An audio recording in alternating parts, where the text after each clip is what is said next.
inshuti z'ibiganiro bya turijurane dukomeje amasomo yacu mu mateka. Uyu munsi rero mu kiganiro ndimo ntegura ku byerekeranye n'amateka y'inzara mu Rwanda. Nkaba nagira ngo mbere yo y'icyo kiganiro kizaba ari nimero ya 30 mu isomo nimero 29 turebere hamwe amezi yo mu Kinyarwanda agize umwaka.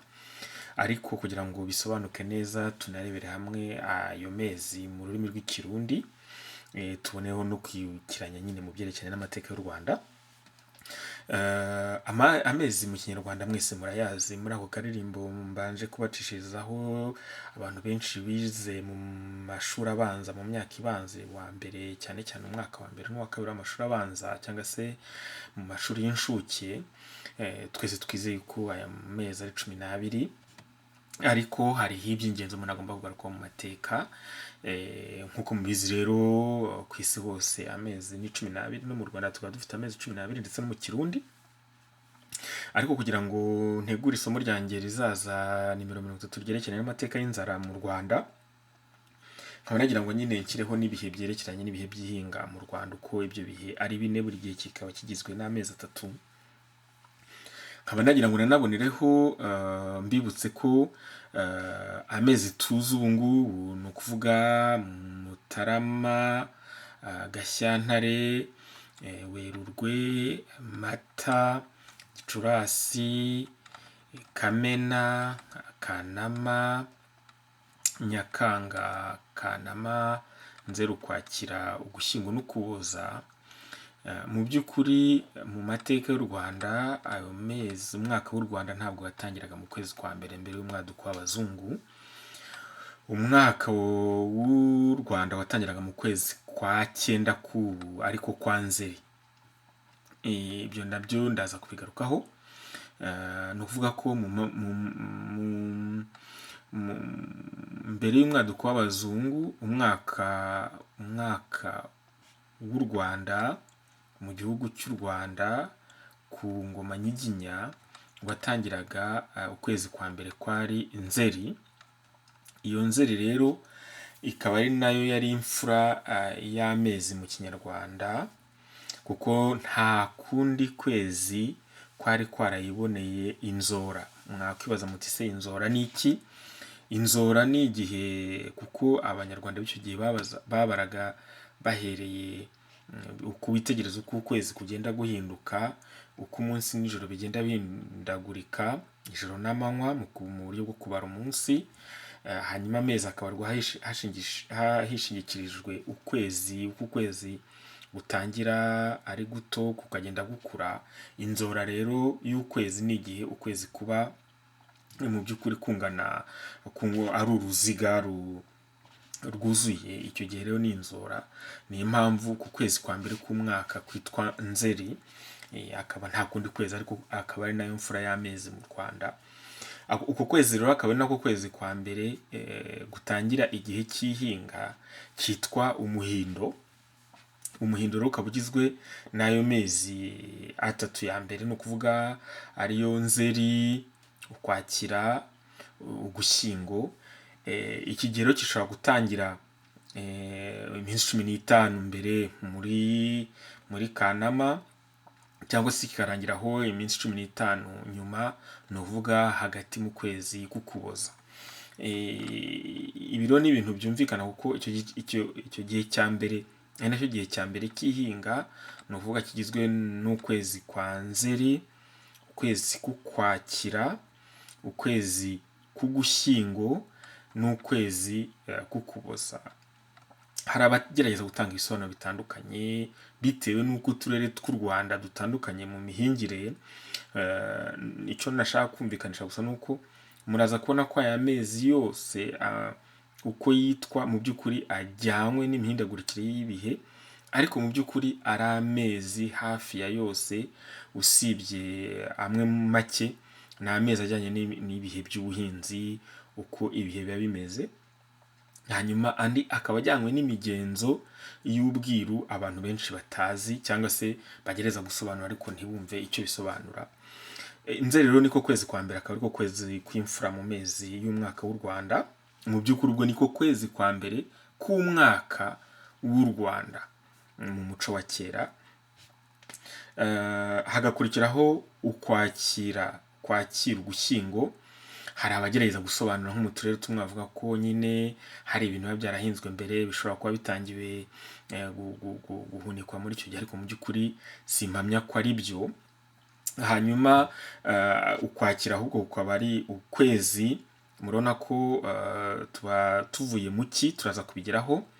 Iki cyangwa se impeshyi irangirana n'ukwezi kwa Kanama, ikaba ndetse iyo mpeshyi ni ukuvuga ibihe by'ubushyuhe bukomeye bishobora no kurangirana n'iminsi n'ibyumweru bibiri bya mbere by'ukwezi kwa Nzeri. Uku kwezi rero k'Ukwakira cyangwa se Kwakira bitewe n'uburyo wabivuga, ni ukwezi kuba iyo imvura iguye yatangiye mu kwezi muri Nzeri,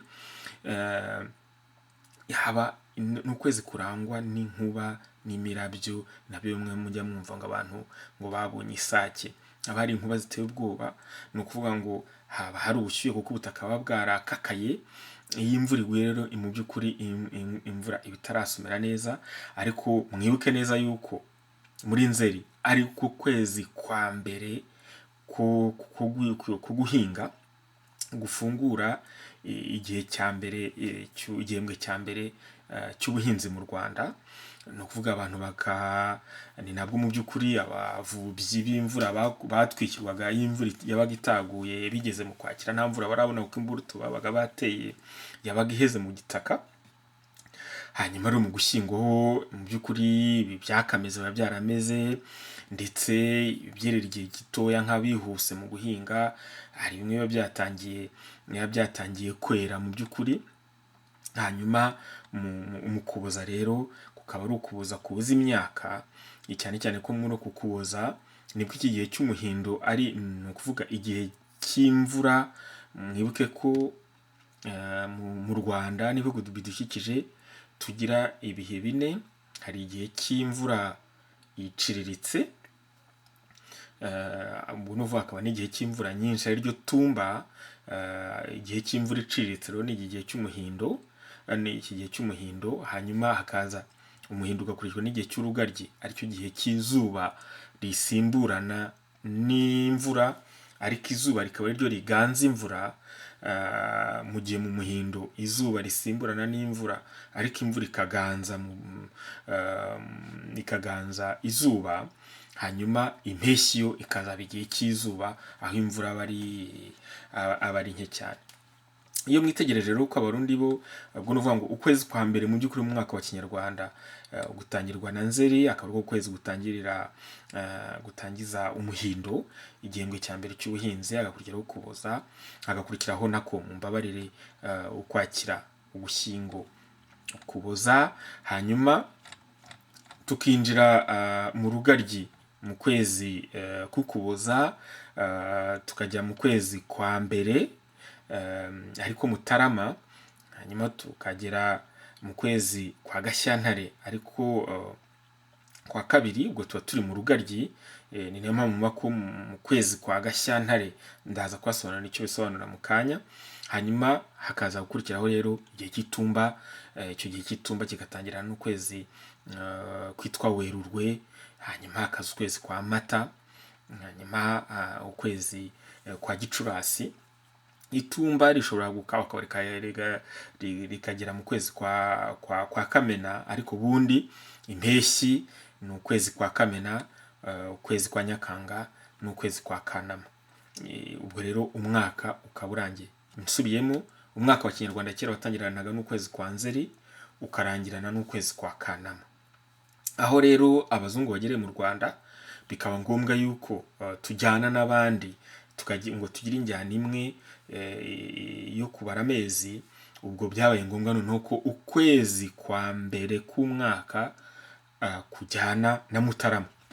Ni ukuvuga ko mu by'ukuri Abanyarwanda ntabwo bigeze bahindura imibarire y'amezi yabo. Icyo baribye gusa baravuga bati se kuri mwebwe mu bazungu abahinduye amezi mu kinyarwanda baravuze bati ese mu kizungu ubwo nuvuga ko ukwezi kwa mbere ryari, bavuga bati ukwezi kwa mbere ni igihe iki n'iki, bahita babihuza baravuga ati ubwo ukwezi kwa mbere k'umwaka ni Mutarama, noneho batangira kubara gutyo kwa kabiri, kwa gatatu, kwa kane, kwa gatanu, ntibyagira ibyo bihindura ku bihe by'amezi. Muraza kubireba rero, niyo mpamvu nabashyireho iki nagereranyije n'amezi y'u Burundi. Muraza gusanga ko abarundi bo nabo ndakeka yuko bo bakoze ibintu bibiri.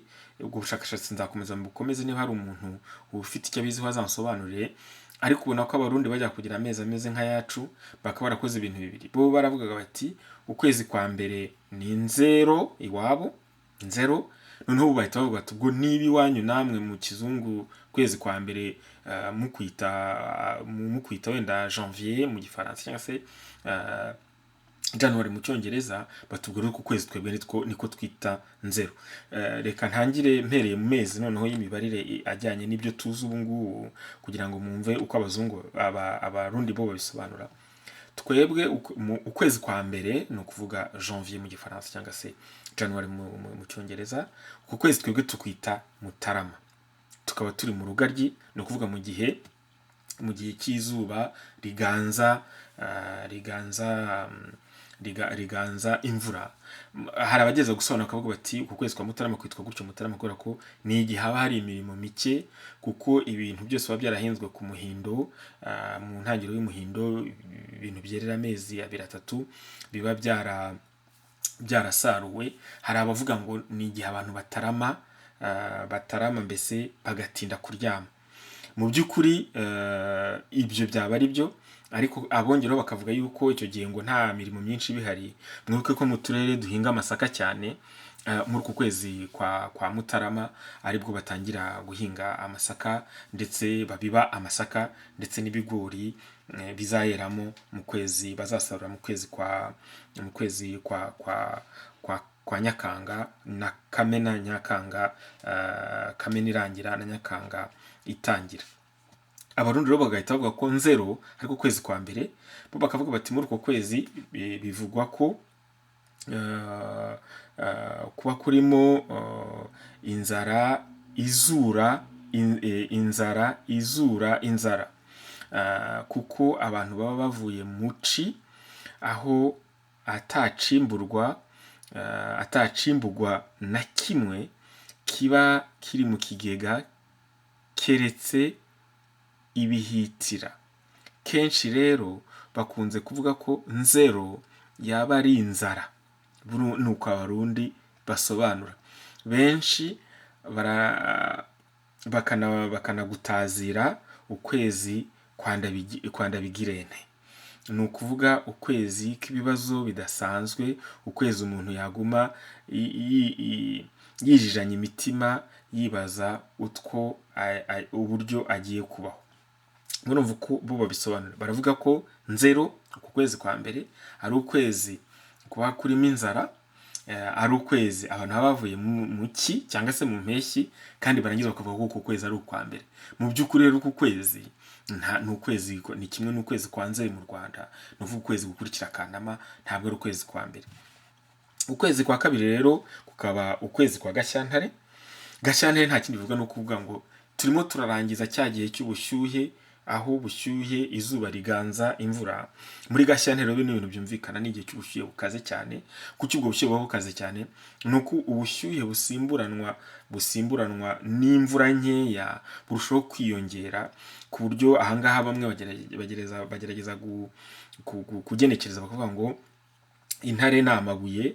Ni uvuga nk'uko ushobora kuvuga ko intare ari inyamaswa, ariko intare zivuga bamwe baravuga bati Gashyantare ni amabuye. Ni ukuvuga ngo icyo gihe haba hashyushye cyane ku buryo umuntu adashobora gutinyuka kwicara no ku rutare yaba aragiye inka cyangwa se ashatse kuruhuka. Ariko hari n'abavuga ko haba hashyushye cyane kubera ko nyine ubwo bushyuhe bushobora no gutwika, bushobora no kugaragara ku nyamaswa y'intare muri rusange. Mu buryo bwo gushushanya, bakavuga ko ari igihe cy'izuba rikaze cyane ku buryo nta bantu baba bicara ngo ku ntare ariyo mabuye, kubera ubushyuhe bwinshi bukomoka kuri iryo zuba. Abarundi bakavuga uko kwezi kwa kabiri k'umwaka kwitwa Ruhuhuma. Bakavuga ko muri uko kwezi imvura iba yamaze kugwira mu ijuru, ibigwa cyane ikabuza abantu gusohoka, ndetse uko kwezi bakavuga ko bagereza kukwita ngo ni ruhuhuma imvura n'imituragaro. Mu by'ukuri rero urumva ko ukurikije uko ukwezi kwa kabiri k'umwaka gukomeza kereka n'ibihe by'u Burundi bitandukanye n'iby'u Rwanda, ntabwo ukwezi kwa ruhuhuma mu by'ukuri ari ukwezi kwa kabiri kuzwi mu bihe by'iwacu, ahubwo kwaba ari ukwezi kuba wageranye n'ukwezi k'Ukwakira, ariko kwezi mu by'ukuri kwa 10 k'umwaka, nkurikije ibivugwa kuri uku kwezi ku buryo abarundi babisobanura, bwo ndageza kubigenza neza. Ukwezi kwa gatatu rero ariko kwa Werurwe wenda ni ikintu abantu bashaka kumva bakumva ko ari ijambo rikomeye, ariko mu by'ukuri mushatse kuvuga ngo imvura yerure igwe, werure ugwe. Ubwo ni ukuvuga ngo imvura ni ukwezi gutangira itumba. Urumva ko twabonye ko urugaryi rushobora kuza rukagera mu matariki 15, mu matariki 10 mu byumweru bya mbere bibiri by'ukwezi kwa gatatu, ariko Werurwe. Imvura rero usanga mbese isa naho iki n'abantu banayitegereje, bakavuga bati imvura izagwa ryari, ngo izimye ubushyuhe bwo muri Gashyantare. Hanyuma noneho ugasanga imvura mbese abantu bameze nkaho bihishayishanya nayo, yagwa ikagwa ari nyinshi, yagera igahita, hakazamo imicyo, izuba rikongera akabatwika. None abantu ugasanga bibaza ati wakweruye ukagwa, ni Werurugwe. Werurugwe, ubwo rero ni Werurwe, ariko kwezi gutangira igihe cy'itumba. Abarundi rero uko kwezi bo bakita ngo ni Ntwarante. Ntwarante ni ukuvuga ngo mbese muri bo Ntwarante ni ukuvuga ngo muri uko kwezi bavuga ko ukwezi kwa Ntwarante haba heze. Bisobanuye mu Kirundi baravuga ngo muri uko kwezi ivyimbugwa vyarimwe ku mutasuro vyaba vyeze, nk'uko mubibona mu izina. Haba ari igihe abantu bagogwa no kwimbura bakabura uko babikika. Haba heza imyungu, ibigori, ibiraya n'ibindi. Ntwarante rero ryafatiye ku muvyeyi yaba yiriwe ararimira ibiharage, agaca atahanye ibigori mu gishwaburira, afise isuka ku rutugu, ikibondo imugongo, azanye n'umwungu mu ntoke. Urumva ko yaba aremerewe, mbese ngo akibaza ngo yabitwara ati ibyo bintu byose aba yejeje muri make. Wanatekereza rero ko ibihe byacu bimeze, ugasanga mu by'ukuri Ntwarante wigereranyije n'uko ibihe biba bimeze, yabaho wenda kumera nk'aho ari ukwezi kwa 11 k'umwaka w'iwacu. Ubona ukuvuga ngo ni icyo nashaka kubabwira ko Abarundi bo bari bafite umwaka nk'uwa Kinyarwanda, ariko nuko Nzeri ni nk'uko mu Rwanda baravuze bati ukwezi kwa mbere kwitwa Nzeri, ugasanga ari wese binyurana n'ibihe mu by'ukuri by'ubuhinzi biriho. Hanyuma ukwezi kwa kane ni ukwezi kwa Mata. Uku rero niko kwezi muza kubibona, niko kwezi konyine, kimwe n'ukwezi kwa Nzeri, nubwo bitagaragara cyane. Ukwezi kwa Mata niko konyine kuvuga ibyerekeranye n'inka mu Kinyarwanda, n'uvuga ngo birumvikana n'ukwezi kwa Mata. Ni ukwezi rero imvura igwa ari nyinshi, yayindi itava ku muryango, hakaba n'imivumbi, uburyo rero haba hari ubwatsi ku buryo inka zirisha, amata yo akaboneka. Ariko bazi neza ko mu byerekeranye igihe cy'itumba cyangwa se igihe cy'ituba, ni ukuvuga ngo ibihingwa byinshi ntabwo bikumbi imvura iyo ikabije nanone irabiboza. Mu by'ukuri ni kimwe n'ukwezi kukuboza kuboza imyaka, ndetse ukwezi kw'itumba kurusha ukwezi kukuboza.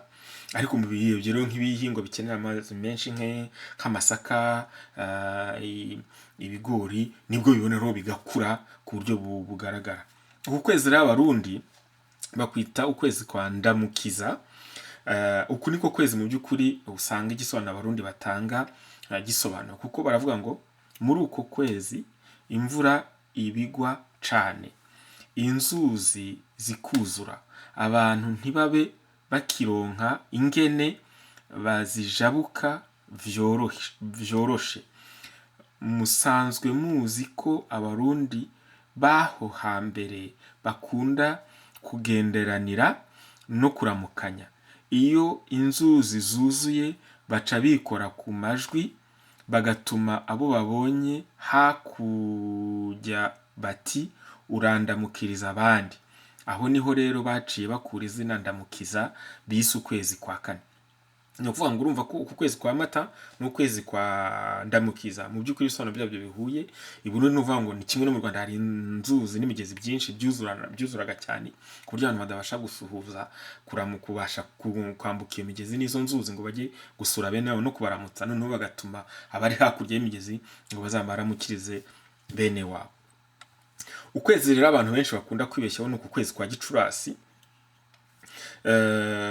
Mu by'ukuri uku kwezi kwa Gicurasi ni ukuvuga ngo itumba imvura yo muri Mata muri uku kwezi itangira kugabanya umurindi, ariko kuba ukwezi kwitwa kwa Gicurasi ndabigarukaho. Reka tubanze turebe uko abarundi bo bakwita. Uku kwezi abarundi bavuga ko ukwezi kwa gatanu ari Rusama. Uko nako niko imvura yacikamwo, haba havuga imituragaro n'imvura igwa ihwehura idafashe. Bakwita Rusama imvura n'imituragaro. Muri Rusama warashobora kuba uri ku mutumba wo hakuno ukanyagirwa ugatota, ariko uri hakujya atuma inkungugu. Rusama bakwita kandi rwirabura kuko kwari ukwezi igihugu caboneramwo amakuba atari make. Bagufata nk'ukwezi kw'imikoshi.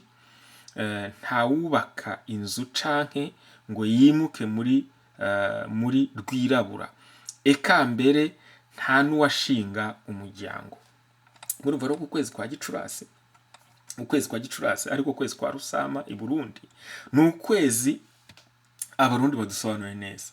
Ibyo rero bihuye neza n'ukwezi kw'ikinyarwanda, kuko ukwezi kw'ikinyarwanda niba kwitwa ukwezi kwa gatanu kwitwa Gicurasi nta yindi mpamvu, ni impamvu yuko ku kwezi kujyanye n'inzira y'ubwiru, inzira ya Gicurasi mu bucurabwenge, ikajyana n'icyunamo cya Gicurasi. Icyo cyunamo cyari mu mihango y'ibanze yo mu nzira ya Gicurasi, maze Kamena yaboneka bagakora imihango yo gukura icyo cyunamo. Bavugaga gukura Gicurasi, ari byo kunamuka cyangwa icyunamuro. Aho rero babaga bibuka ibyago byabaye kera cyane igihe Nsibura Nyebunga umwami w'Ibunyabungo na nyina Nyiransibura batera u Rwanda ku ngoma ya Ndahiro Cyamatare, bakarworeka bakarwubika. Abo bari bafatanyije n'abavandimwe ba Ndahiro barimo Bamara n'umuhungu we Byinshi n'ingabo zabo zitwa nyine Abanyabyinshi. Ng'u Rwanda bararuyogoza, abantu barashira, n'abasigaye bakuka umutima, bata umuco, imihango iribagirana. Ibyiza biratuba, ibibi biratubuka. Ibitekerezo bibivuga ni byinshi kandi birazwi cyane, birimo Kavuna Karyankuna cyangwa se Karyankuna waturukije wa mugani wo kuruha uwa Kavuna n'abaryankuna be. Abo bantu bari bake 16, ariko nibo bagerageje gukomeza umutima w'izo ndokoke kugeza aho umutabazi azagarukira agatabara u Rwanda akarwubura akarwunamura. Niwe Ruganzu Mutabazi. Mwumva rero impamvu ku kwezi kwitwa ukwezi kwa Gicurasi ni kimwe n'ukwezi kw'icyunamo. Mu by'ukuri ni ukwezi kuziririjwe. Abarundi basobanura neza ibibuziririjwe muri uku kwezi. Ni ukwezi kurangwa rero mu gihe cy'ihinga wa mugani n'igabanuka ry'imvura n'ubushyuhe bwinshi buba bwatangiye kuza. Mwumvishe rero icyo Kamena nacyo bishaka gusobanura. Muri Kamena tubanze turebe neza icyo abarundi bavugaho. Abarundi bavuga ukwezi kwa gatandatu k'umwaka ariko bita Ruheshi wabo, uku nako kwarangwa n'umuyaga mwinshi, ariko bahitiriye ngo umuyaga w'impeshi. Ni igikonyozi kivanze n'imbeho nyinshi. Ni muri uko kwezi ici ryatangura, haba hari udukorwa twinshi barima bihuta ngo imirima nticikirirwe ngo yume. Ni muri uko kwezi bakamiririzamwo ibijumba bizera muri Kigarama. Urumva uburyo abarundi babisobanura. Bihuye neza n'ukwezi kwa gatandatu rero, ariko kwezi kwa Kamena. Ku kwezi kwa Kamena mu Kinyarwanda rero ni ukwezi bamwe amasaka yatangiye kwera, ariko mu by'ukuri abatarera. Kwitwa Kamena, Kamena amasekuru mu bihugu mu turere tumwe tw'u Rwanda, bamwe bavuga ko ari Kamena amasekuru, ngo kuko abantu baba batangiye gutangira gusekura amasaka yeze bwa mbere. Ibi ngewe ndabikemanga cyane, ahubwo icyo nahamya nuko wa mugani kubera izuba ryinshi riba rihari, riba ryatangiye rikurikira imvura. Mukikira bavuga ko ari Kamena imbwa gahanga, cyangwa se Kamena inka gahanga, ibintu nk'ibyo. Ariko mu by'ukuri Kamena nayo iri mu bwiru bw'u Rwanda, nk'uko twabibonye mu nzira ya Gicurasi. Ayo ibirori bya Kamena, ayo maza ya Ruganzu atabaye u Rwanda, niyo bibuka ku munsi w'inzora ya Kamena. Ni ukuvuga bagakora imihango myiza cyane yerekeye umucyo no gusohoka mu iryo curaburindi rya Nsibura na byinshi byabamara. Iriya shako tuvuze hejuru yavugiraga kumenyesha rubanda ko umutabazi agiye kuza, ngo bitegure batejo bundi kare. Ni ukuvuga ngo umwami agiye kugaruka, ari mu nzira araje. Iyo mihango ikamara umunsi wose, bwacya bagatangira ibirori byo kwishima no gushimira Imana n'abakurambere uwo mutabazi bohererejwe muri Kamena.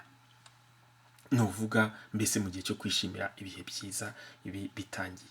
Hanyuma rero hakaza ukwezi kwa karindwi. Ukwezi kwa karindwi ariko kwezi kwa Nyakanga mu Kinyarwanda.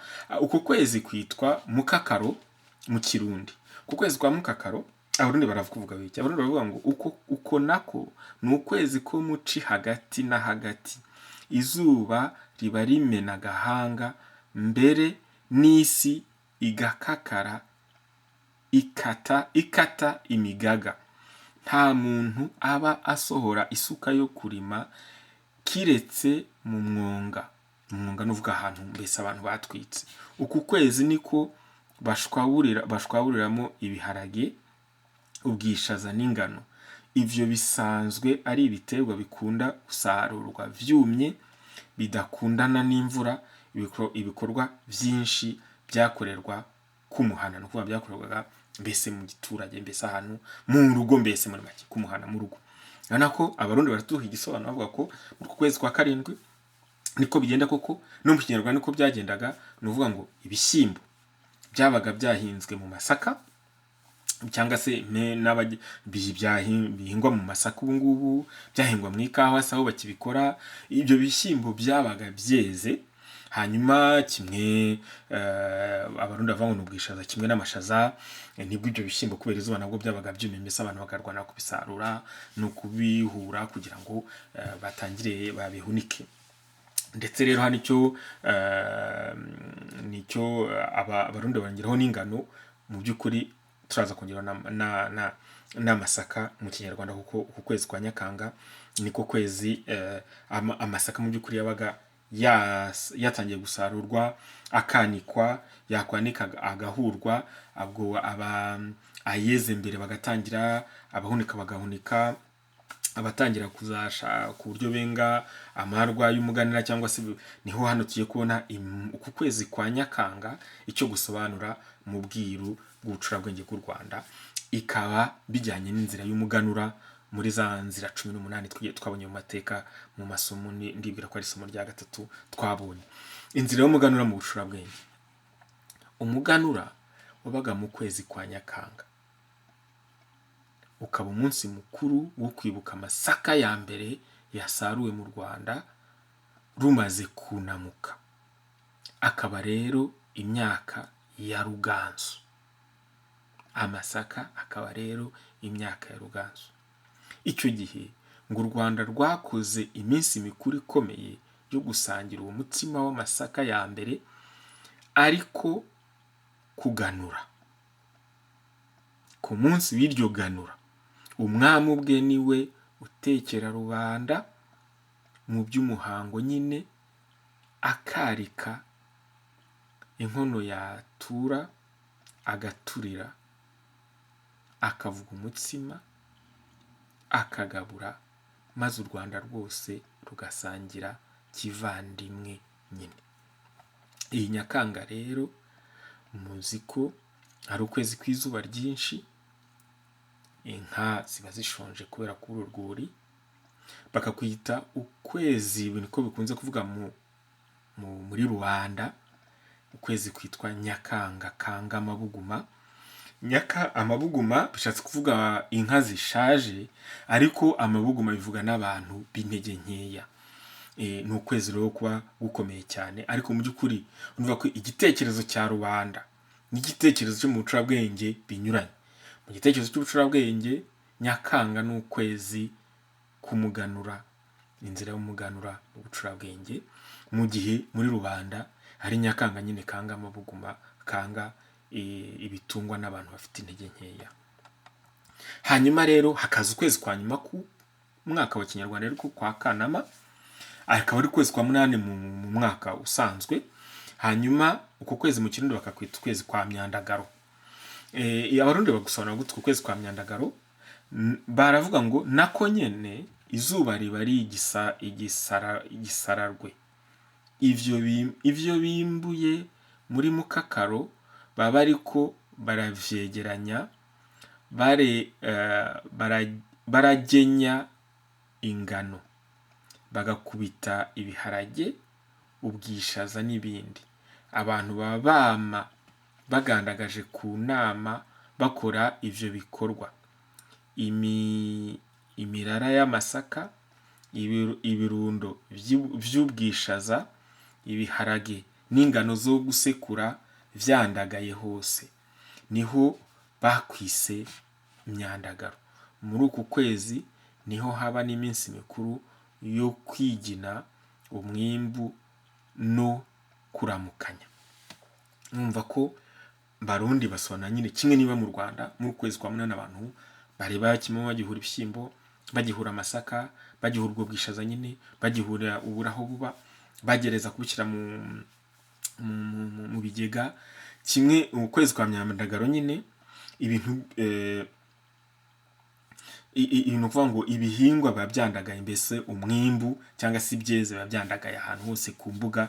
Niyo mpamvu hakwise ukwezi kwa Myandagaro, bihuye mu by'ukuri n'ukwezi kwa Kanama mu Rwanda. Mu Rwanda nibyo bishatse kuba nyine ko ibintu byose biba byanamye kubera izuba ryo muri Nyakanga. Kuvuga ngo byanamye hano ku mu Kinyarwanda ni ukuvuga ko byacitse intege. Bakunze gukwita ukwezi kwa Kanama Kanamiye Nzeri.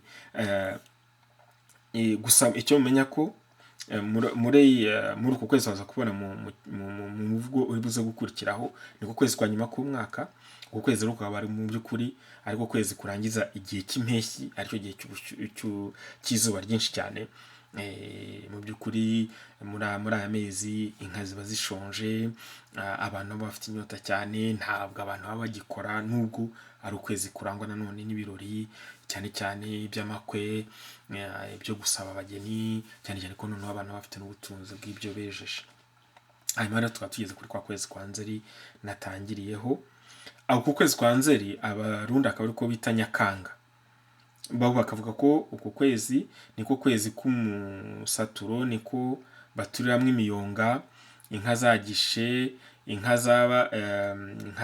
zagishe, inka zaba zitanguye kugishuka, zimwe zaza zavyaye, abana baheruka kera akanga k'amata bacaga basubira bakabombeka umutima.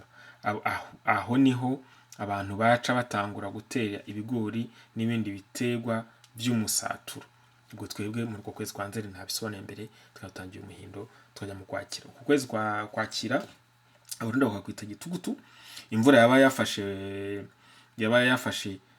yafashe bakwise gitugutu kuko haba haguma hatigita imituragaro n'imvura nyinshi. Bacita gitugutu, gituguta imvura n'imituragaro. Hanyuma hakaza Ugushyingo, bo rero wabo bakakwita Munyonyo.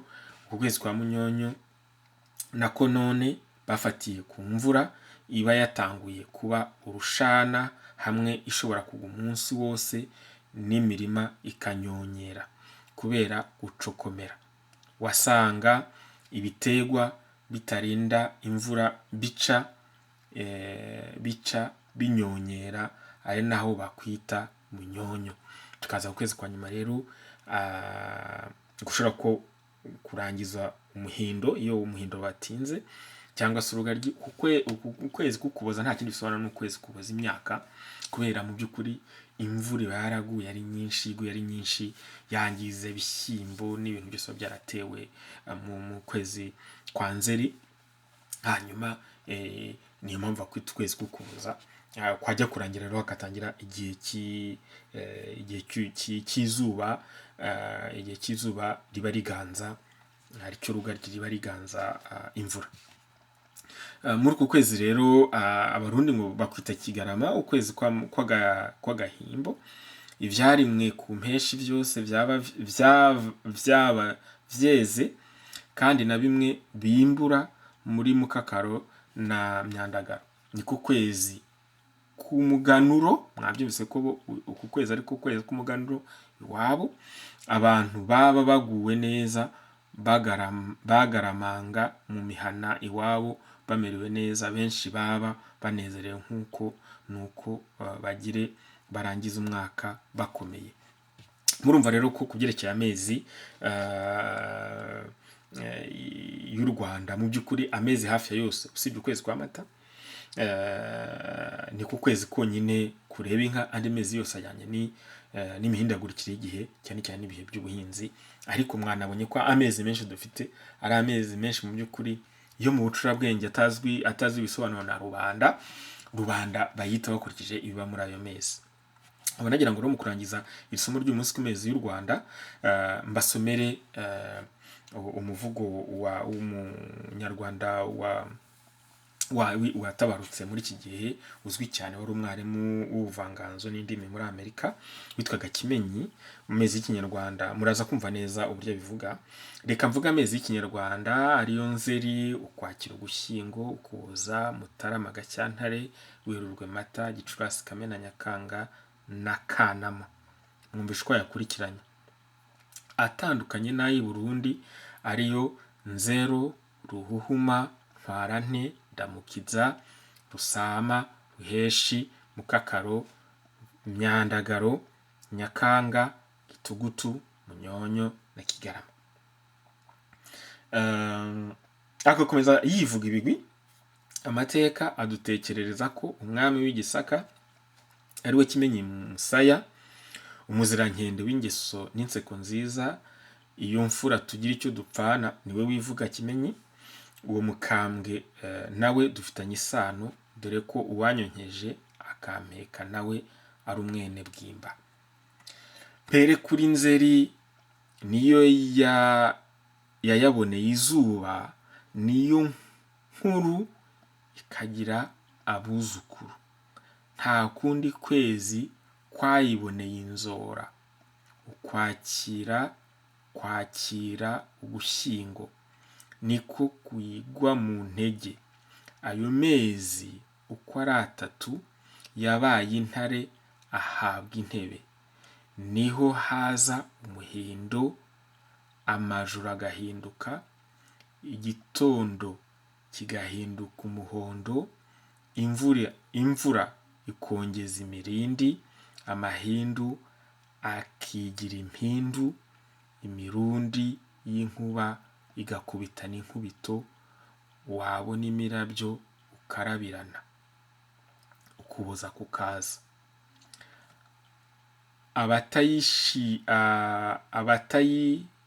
Abatayihishiye ngo bayishigishire bakabibazwa. Abakungu ku myaka mbere y'umuhindo niho bakungira. Icyo gihe kirangiye, Mutarama ikataza iteye intambwe, intabire zikabibwamo amasaka, abashonji bagashoka amashaza n'umushogoro. Ibishyimbo by'ikungira ryo mu Kwakira biba byeze, izuba riracana, inyota ikabica, kuko urugaryi ruba rwisutse. Hakaba ariho havuye wa mugani ngo akadahera ni urwimo n'urugaryi. Igihe ibirenge bishya, Gashyantare ikaba irashyitse, Werurwe ikaba iraje, ikaba ariyo ihingwamo injagasha. Mata ntitinda kuboneka, inka zirarisha, abana bagashisha, amashashi akishima. Hadashize akanya, Gicurasi ikagira iti ba, abantu bagacokozwa bakanacunaguzwa n'ibicurane. Abagendesha ibirenge bisa, urume rukabatera ibiremo by'ibimeme. Inzara z'amano rukazona zikononekara, ariko abana bakinopfora inopfu, ibigori n'imisigati. Kuva muri Werurwe kugera muri Gicurasi niho bita itumba. Ijuru riratutumba, amajoro akaba urujijo, umwijima ukikuba ijana, abajura bakaba akajagari cyangwa se akajagati. Amajeri akijujuta mu kwezi kwa Gicurasi. Igihugu cyose cyajyaga mu cyunamo, cyibuka ibyago byose cyasimbutse. Uwo muhango wahera, iki rikituraho. Kame na Kamena imbwa gahanga niyo iza n'imbeho y'impeshyi, abantu bakavimyuna, ibyatsi bikuma, abungeri bakabura ibyo bakora, bagakoronga. Bitamaze kabiri, icyuka kibizi icyusa. Bitamaze kabiri, icyuka kibizi icyuya kigaturuka mu cyoko kigendana icyusa. Ikintu cyitwa icyatsi kikahagorerwa, ibiryo nabyo bikabura icyanga. Icyo cyokere kigakomeza no muri Nyakanga, ibintu n'abantu bikikanga bagakangarana. Icyiza cy'uko kwezi ni uko abantu baba bavumba nta burwayi ifumba. Abana barunda ibinonko botsa runonko, abandi bakura intanka. Inka zikarisha ibisigati, ibisambu bigasoromwamo imboga, imbwija n'imbogeri. Amatongo atendera dodo n'inyabutongo. Ni naho hizihizwaga umunsi mukuru w'umuganura, hakaba ibiganiro amagana bizira amaganya. Umuhererezi w'ayo mezi ugizwe n'ibice bibiri, ari byo Tumba Nyakime na Tumba Kanama. Icyo gisare cy'umusore Kanama kanamiye Nzeri. Iyo irakaye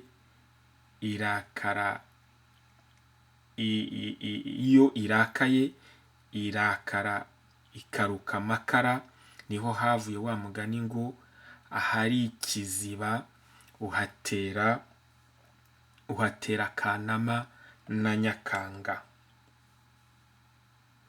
inshuti z'ibiganiro byacu rero aha niho turangirije, ubwo tuzongera kubonana mu kiganiro nimero 30, aho nabateguriye ikiganiro ku mateka y'inzara mu Rwanda.